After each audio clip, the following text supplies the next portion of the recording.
Hello everyone, we're Group 4. Today we're going to present our research titled Survey on Knowledge, Attitudes, Practice, and Barrier Regarding Obesity and Metabolic Syndrome Among University Students. Our group members are ZONG XINYUE, ZHAO, YUKUN, CHEN, XINYU, and JINGRU. Today, I will talk about a serious problem that many university students face: obesity and metabolic syndrome. Students' life is often very busy. We have many classes, assignments, and exams. Because of this, students often eat at odd times, skip meals, and eat fast food, and do not exercise enough. Even though many students know that it's health, they do not always act on it. It is a big gap between what students know and what they do. There are also many things that make it harder to live health. They include stress, lack of time, and not enough money to buy health food. Understanding these problems is the first step to finding solutions that really help students live better and healthier lives. Now let me share our research objectives. The main goal of our research is to learn how much students know about obesity and metabolic syndrome and how they feel and act about it. We have three specific goals. First, to see how much students know about the health risks of obesity. Second, to understand what students think about health living and weight loss. Third, to find out what stops students from living a healthy life, such as stress or busy schedules. We also ask two main questions. What do students think when they look at their lifestyles and weight? And what things makes it hard for them and change? With this study, we hope to help universities make better health programs for students in the future. Okay, now I will explain the methodology we used in our study. This was a quantitative study. We used an online survey to collect data from university students. The survey helped us understand student knowledge, attitude, practices, and challenges they face related to obesity and metabolic syndrome. We collect answer from 157 students from different faculties and academic years in UKM. We used convenience sampling, which means we share the survey with students who were easy to reach through WhatsApp, Telegram, email, WeChat, and face-to-face. The survey has 5 parts. The first one is personal detail. The second one is knowledge about obesity. The third one is attitude about healthy living. The first one is daily habits like eating and exercise. And the last one is barriers to staying healthy.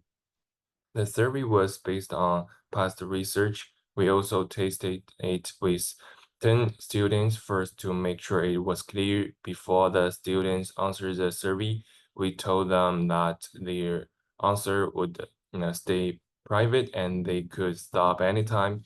They gave online consent before starting.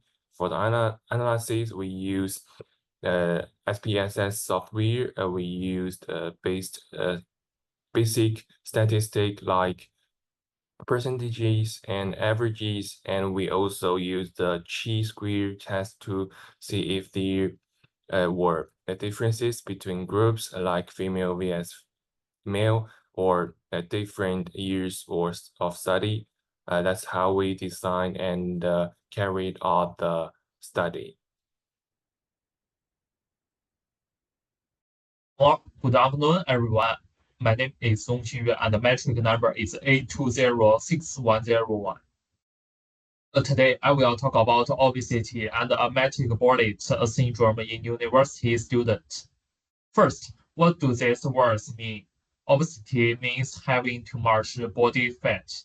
It can cause a health problem like heart disease and diabetes. A metabolic syndrome metabolic syndrome is a group of healthy problems that are happy to together, like high blood pressure, high blood sugar, and too much fat around the waist. When these help together, they can make people very sick in the future. Now, why this is important for students like us? More and more university students around the world and also in Malaysia are becoming overseas. This is because many students have unhealthy habits. For example, we may skip meals, eat fast food, and not to do enough exercise.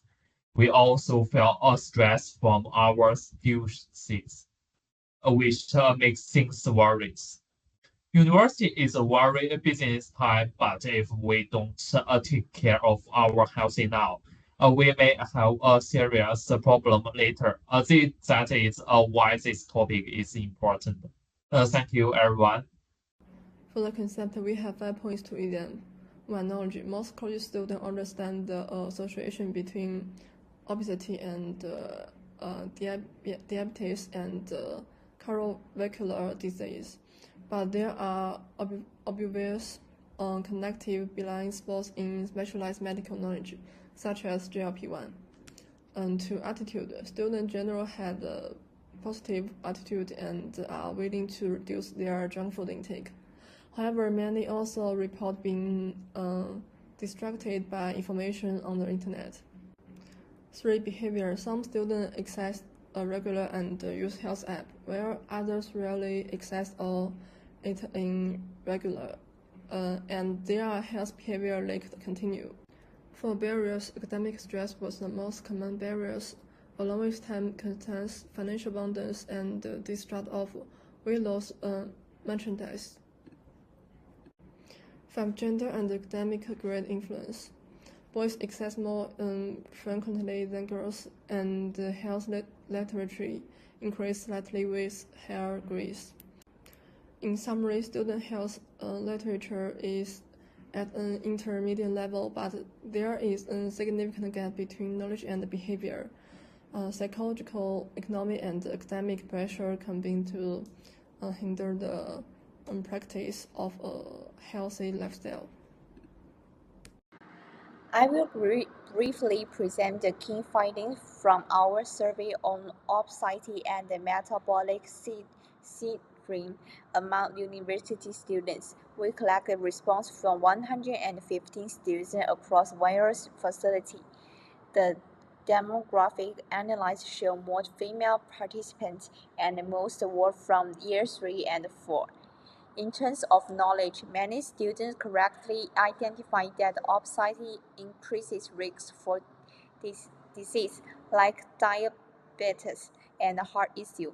However, there was a noticeable confusion about more complex topics such as GLP-1 receptor agonist. Attitudes were mostly positive.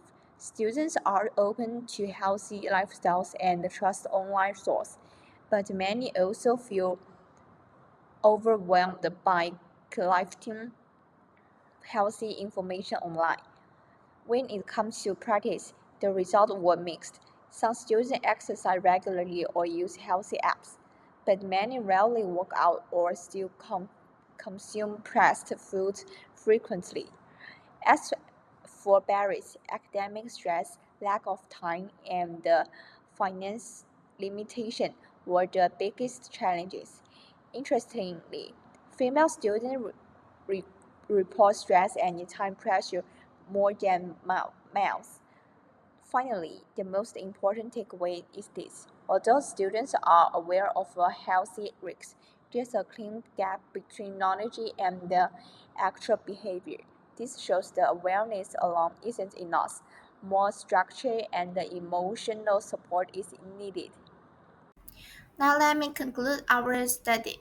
We found that university students generally to have basic knowledge about obesity and metabolic syndrome. However, their actual health behaviors often don't match what they know. Why is that? The main barriers include limited time, social pleasure, and the difficulty of accessing healthy options. So, even if students know what's good for them, they often struggle to apply it in real life. This tells us something important. It's not enough to give students information. We also need to support them through better campus facilities, more flexible schedules, and supportive peer networks. Overall, this study gives us valuable insights into student health behavior, and we hope these findings will help shape future public health programs, especially those on university campuses.